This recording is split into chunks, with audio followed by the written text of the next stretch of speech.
Así transcurría la vida de algunas de las personas más ricas. Entre rejas. Hoy vamos a mirar por dentro las prisiones que literalmente se encargaron para ellos mismos millonarios y jefes criminales. Desde una celda construida para una sola persona y sus amigos, la más cara de la historia de la humanidad, hasta aquellos que controlaban toda una cárcel como si fuera su propio negocio privado, haciendo allí todo lo que se les antojaba. Bienvenido al canal para los más ricos. Vida de lujo. Rolando Florian Félix, el rey del lujo en Najayo. Empecemos con Rolando Florian Félix, el auténtico rey del lujo en la prisión de Najayo. Rolando Florian Félix era un narcotraficante dominicano, jefe de una de las redes más grandes de tráfico de sustancias prohibidas de las últimas décadas. Antes de su arresto, había conseguido acumular una fortuna que se estimaba en aproximadamente $100 millones, ganados, por supuesto, con el tráfico.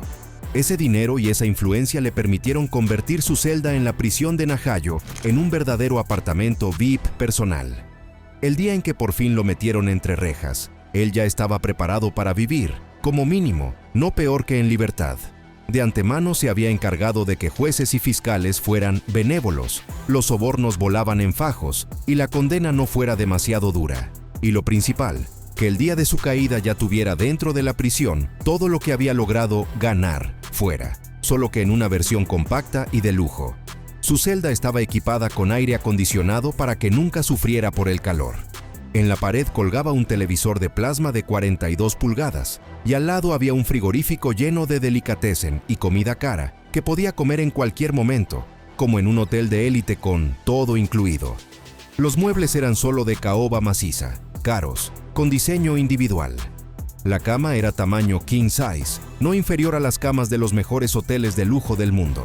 Tenía una colección personal de libros y cuadros, que convertía su celda en el despacho de un rico coleccionista y no en la celda de un preso.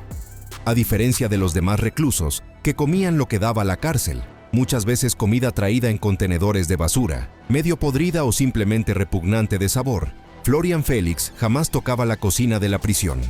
Tenía cocineros personales directamente dentro de la cárcel. Ellos preparaban todo lo que él quisiera. ¿Quería caviar negro en la celda?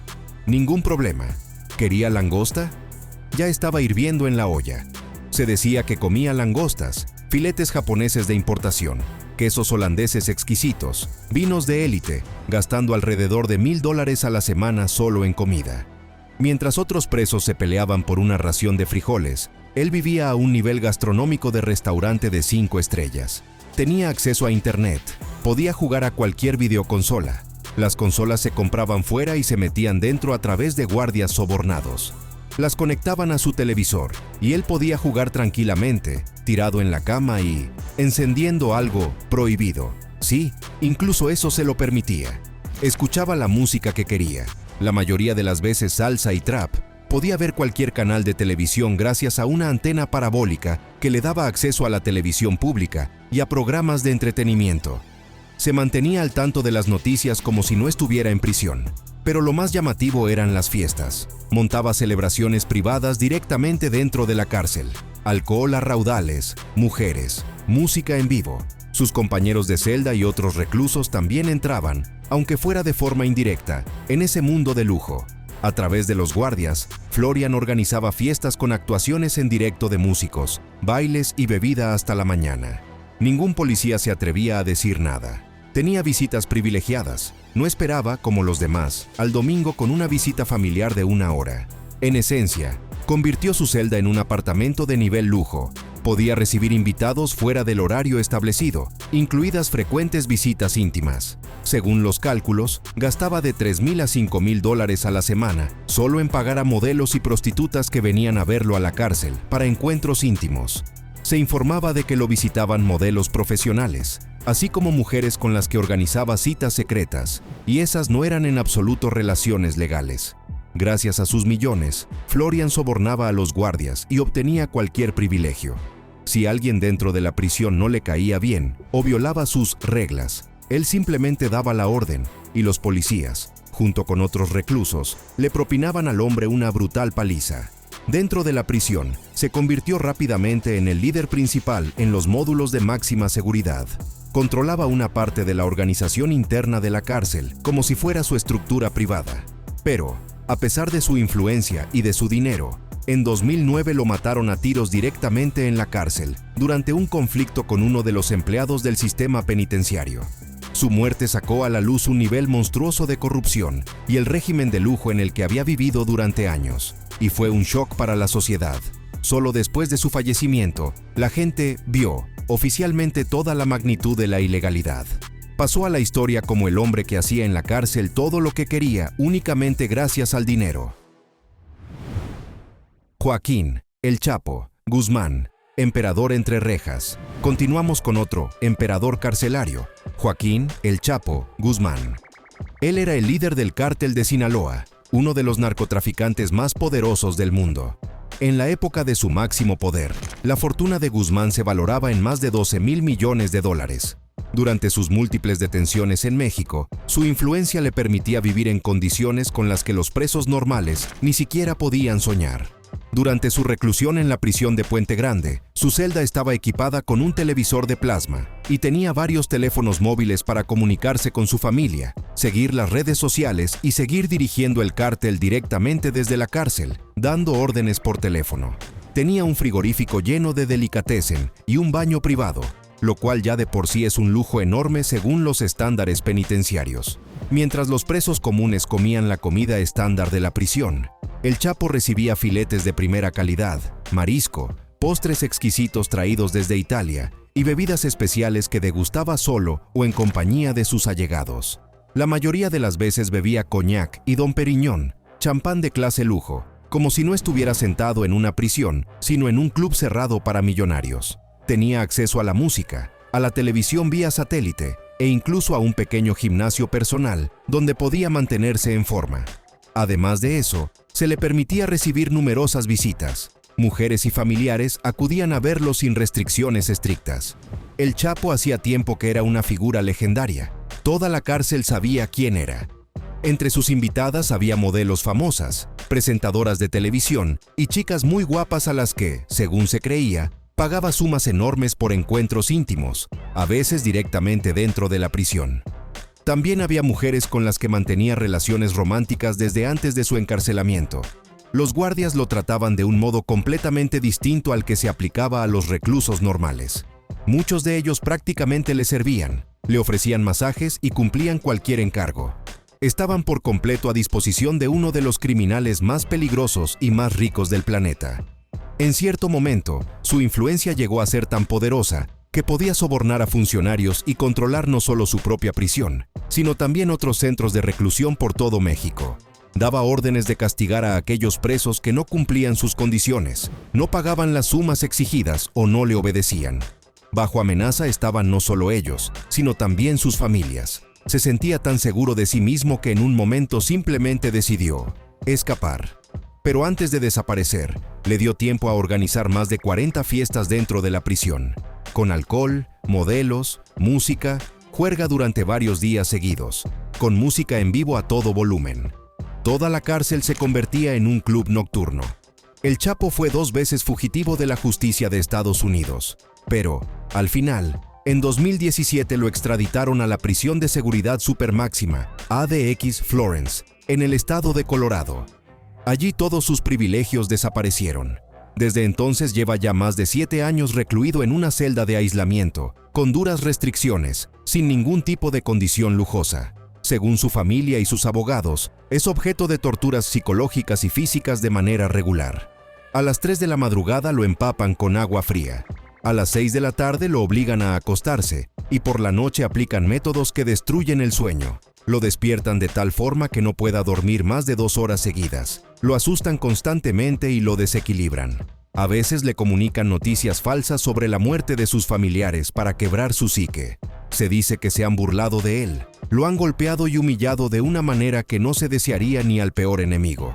Se considera que su estado mental se va destruyendo poco a poco y que su salud física empeora debido a la presión constante y a las palizas. En la práctica, lo han arrancado del mundo.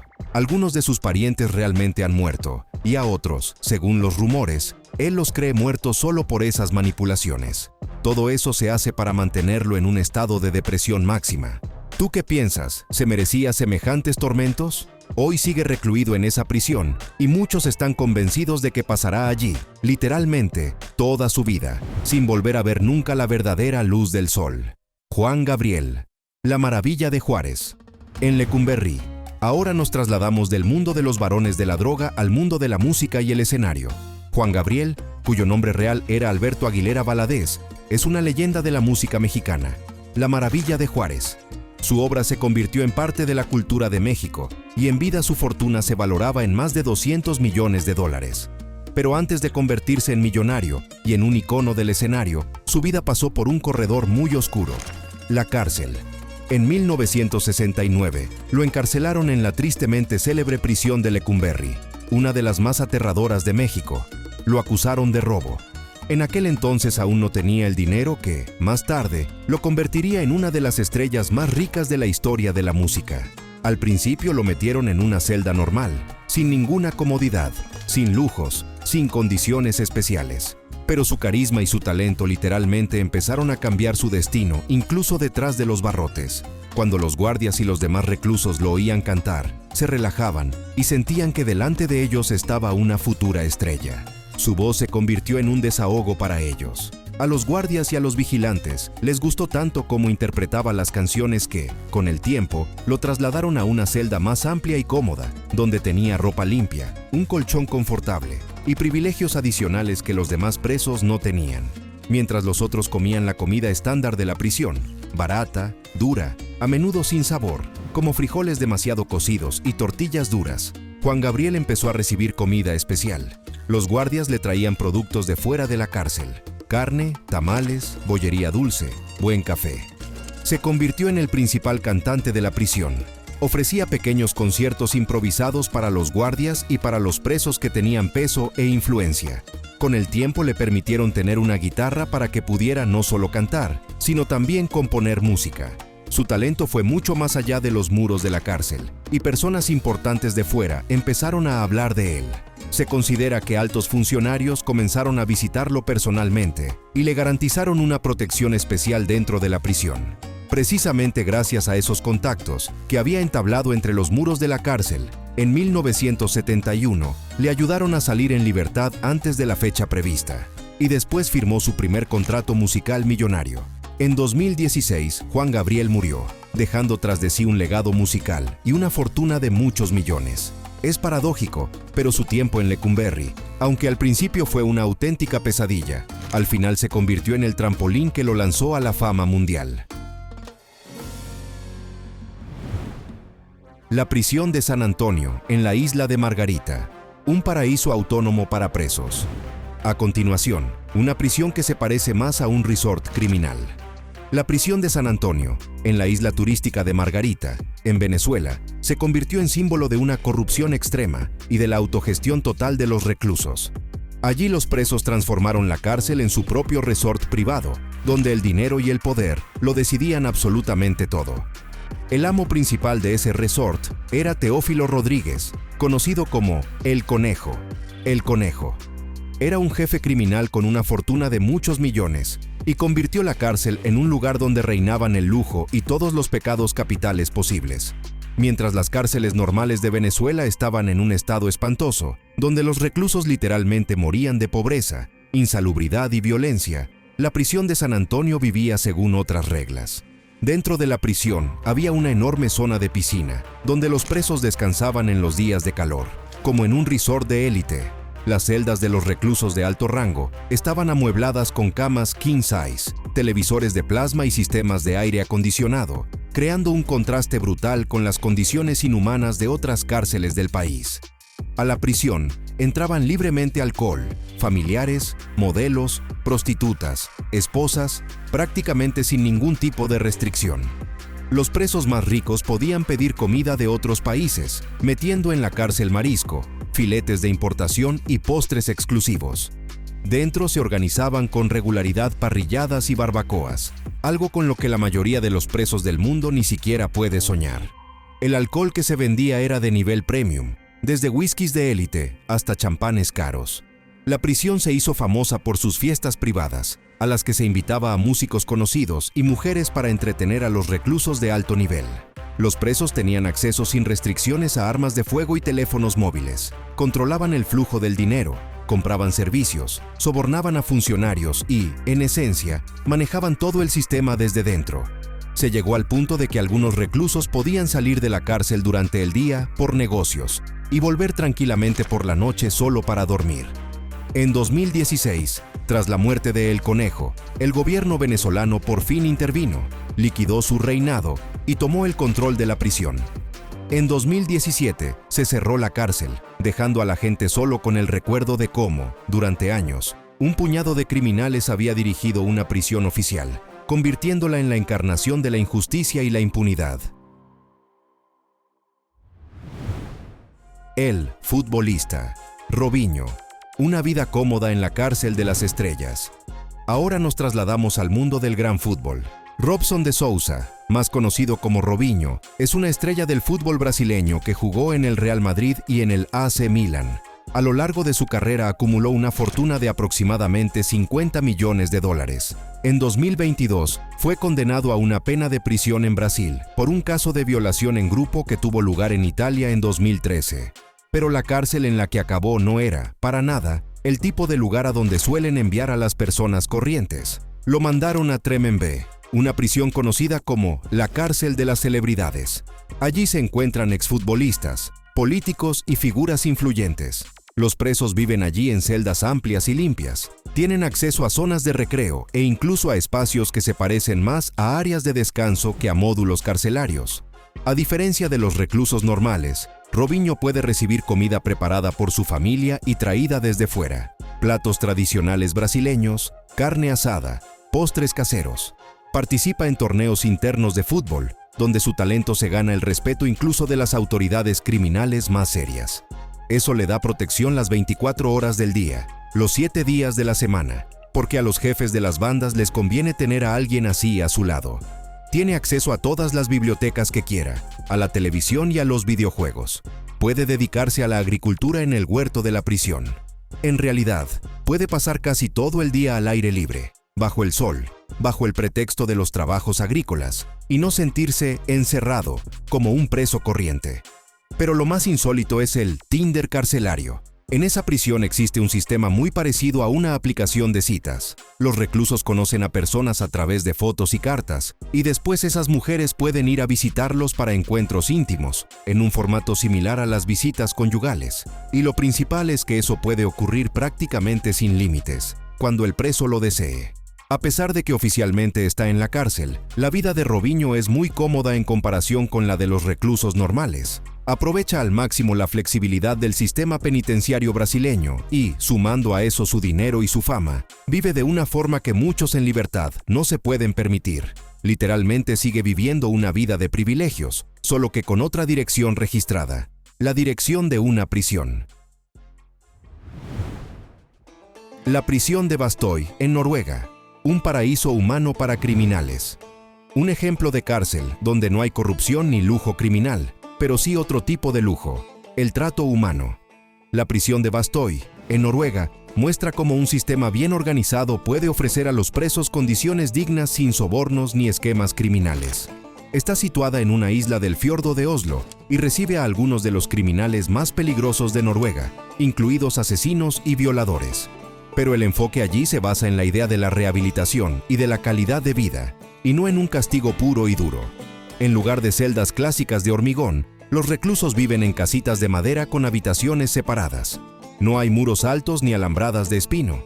Los presos pueden desplazarse libremente por la isla, respetando las normas, como los habitantes de un pueblo pequeño. En lugar del comedor carcelario estándar, cocinan ellos mismos con productos frescos y de calidad. En el territorio hay huertos y granjas donde cultivan parte de su propia comida. Se promueve una alimentación sana y equilibrada, como para personas que aún tienen por delante toda una vida. Y eso no es todo. En invierno los presos pueden practicar esquí, tienen acceso a una piscina de tamaño olímpico, pueden montar a caballo y andar en bicicleta al aire libre. Hay pistas de tenis y grandes campos de fútbol. Además, la prisión tiene su propia playa privada donde los reclusos se sumergen en las aguas del fiordo. La cárcel ofrece muchas actividades creativas y culturales, desde pintura hasta música y teatro. Por todo esto, muchos comparan Bastoy con un hotel de vacaciones. Entras allí y no parece que estés en una prisión infernal. Vives casi como en un mundo ideal, solo que con ciertas limitaciones. Es como un Edén para el alma, pero por dentro sigue presente el recordatorio de que estás allí por haber cometido delitos. Muchos dicen que es como vivir en el apartamento de tus sueños, con comodidades y una libertad con la que sueñan personas que trabajan honestamente, pero que no siempre pueden permitirse. Y lo más importante es que este sistema da resultados. La prisión tiene un nivel muy alto de rehabilitación exitosa y un índice muy bajo de reincidencia. Las personas que salen de allí rara vez vuelven a la vida criminal. Se ayuda a los reclusos a aprender profesiones y habilidades para que, después de su liberación, puedan encontrar trabajo y llevar una vida normal. Bastoy se menciona a menudo como un ejemplo exitoso de reforma penitenciaria y se debate si un sistema similar podría implantarse en otros países. Escribe en los comentarios, ¿cuál de estas historias te ha impactado más y por qué? ¿Crees que unas condiciones así en las cárceles son justas o el dinero deforma demasiado el sistema? Y además, valora el vídeo con un me gusta o un no me gusta. Suscríbete al canal y ahora mismo ve a ver los episodios increíbles anteriores en el canal para los más ricos.